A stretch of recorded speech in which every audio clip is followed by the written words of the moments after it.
Bermuda triangle, ये नाम तो सबने सुना ही होगा, है ना?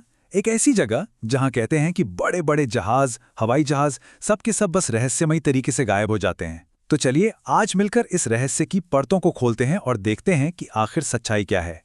मतलब क्या सच में कोई ऐसी जगह हो सकती है जहां कंपास की सुई गोल गोल घूमने लगे और जो भी वहां जाए वो कभी लौट कर ही ना आए? ये एक ऐसा सवाल है जो न जाने कितने दशकों से लोगों के मन में खटकता रहा है। और देखिए, ये सिर्फ कोई किस्से कहानियां नहीं है।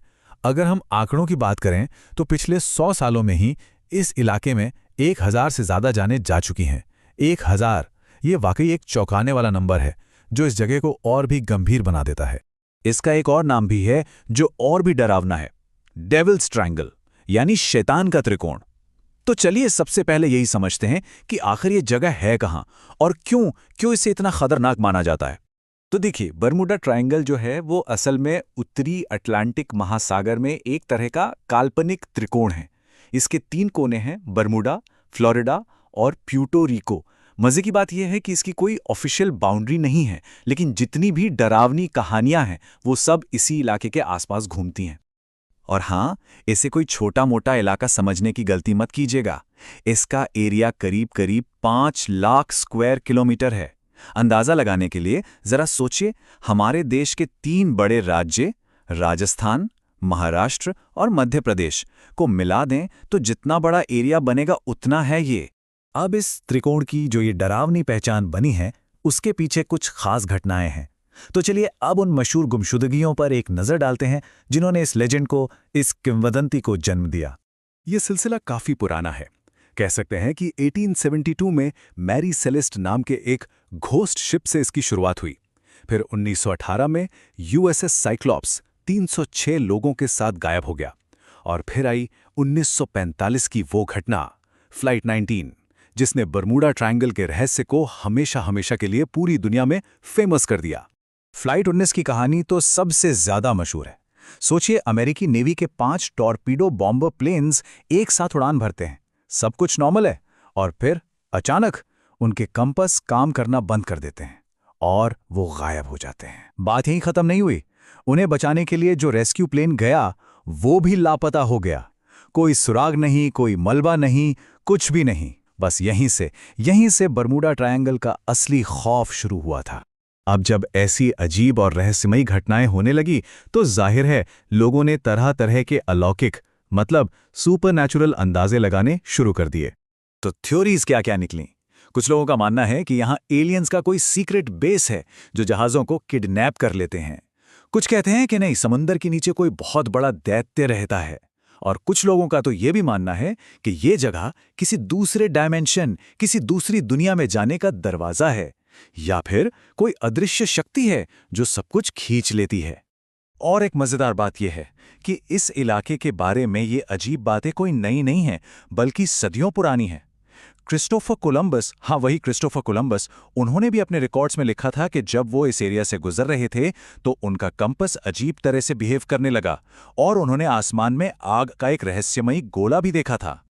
तो ठीक है, ये सब कहानियां सुनने में तो बहुत रोमांचक लगती हैं, लेकिन सवाल यह है कि असल में यहां हो क्या रहा है। चलिए अब जरा इन रहस्यमयी घटनाओं के पीछे के वैज्ञानिक कारणों को समझने की कोशिश करते हैं। तो देखिए, साइंटिस्ट का कहना है कि यहाँ कोई भूत प्रेत या एलियन नहीं है, बल्कि इसके पीछे 3 मेन साइंटिफिक कारण हो सकते हैं। पहला, यहाँ का बहुत ही खराब और अचानक बदलने वाला मौसम। दूसरा, समुद्र के नीचे की खास जियोलॉजिकल बनावट। और तीसरा, आसमान में बनने वाले कुछ खास तरह के हेक्सागोनल यानी षटकोणीय बादल। तो ये हेक्सागोनल बादल क्या बला हैं? साइंटिस्ट ने सैटेलाइट इमेजेस से पता लगाया है कि इस इलाके के ऊपर 6 कोनों वाले यानी हेक्सागोनल शेप के बादल बनते हैं, और ये बादल एयर बॉम्ब बनाते हैं। मतलब हवा के इतने शक्तिशाली झोंके पैदा करते हैं जिनकी रफ्तार 170 मील प्रति घंटे तक जा सकती है। अब सोचिए, हवा का ऐसा तूफानी झोंका किसी भी जहाज या प्लेन से टकराएगा तो उसे पल भर में समुद्र में खींच सकता है।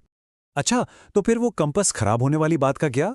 उसका भी एक साइंटिफिक एक्सप्लेनेशन है। एक मिनरल एक्सपर्ट हैं निक हचिंग्स, वो बताते हैं कि बरमूडा असल में समंदर के नीचे एक ज्वालामुखी पर्वत है और इसकी चट्टानों में मैग्नेटाइट नाम का मिनरल मिलता है, जो धरती पर पाया जाने वाला सबसे ज्यादा मैग्नेटिक यानी चुंबकीय पदार्थ है। तो हो सकता है कि इसी वजह से यहाँ कंपास की सुई अजीब तरह से हरकत करने लगती हो। तो इन सब वैज्ञानिक तर्कों के बाद क्या हम ये मान लें कि बर्मुडा ट्रायंगल का रहस्य हमेशा हमेशा के लिए सुलझ गया है? चलिए एक फाइनल नतीजे की तरफ बढ़ते हैं। लेकिन रुकिए, अमेरिका की एक बहुत बड़ी और भरोसेमंद साइंटिफिक संस्था है नोआ, और उनका कहना कुछ और ही है। वो बिल्कुल साफ साफ कहते हैं कि इस बात का कोई सबूत ही नहीं है कि बर्मुडा ट्रायंगल में समंदर की बाकी जगहों से ज्यादा हादसे होते हैं। उनका कहना है कि असल में ये समंदर का एक बहुत ही बिजी रास्ता है, बहुत ट्रैफिक रहता है यहाँ, और जहाँ ट्रैफिक ज्यादा होगा वहाँ एक्सीडेंट्स भी तो ज्यादा ही होंगे, है ना? तो इसका मतलब क्या हुआ? मतलब ये कि जिसे हम कोई रहस्यमयी ताकत समझ रहे थे वो असल में भारी ट्रैफिक निकला। जिसे हम कोई अनसुलझी गुमशुदगी मान रहे थे वो शायद भयंकर समुद्री तूफान थे। और जिन्हें हम कोई सुपरनैचुरल घटना कह रहे थे वो असल में ऐसी दुर्घटनाएं हैं जिनका कोई ना कोई वैज्ञानिक कारण मौजूद है। तो आखिर में सवाल यही बचता है, क्या बर्मुडा ट्रायंगल वाकई कोई रहस्यमयी अनोखी जगह है, या फिर ये समंदर का बस एक ऐसा खतरनाक हिस्सा है जहां खराब मौसम, बहुत ज्यादा ट्रैफिक और कुछ खास जियोलॉजिकल कंडीशंस की वजह से हादसे होना एक आम बात है? सोचने वाली बात है।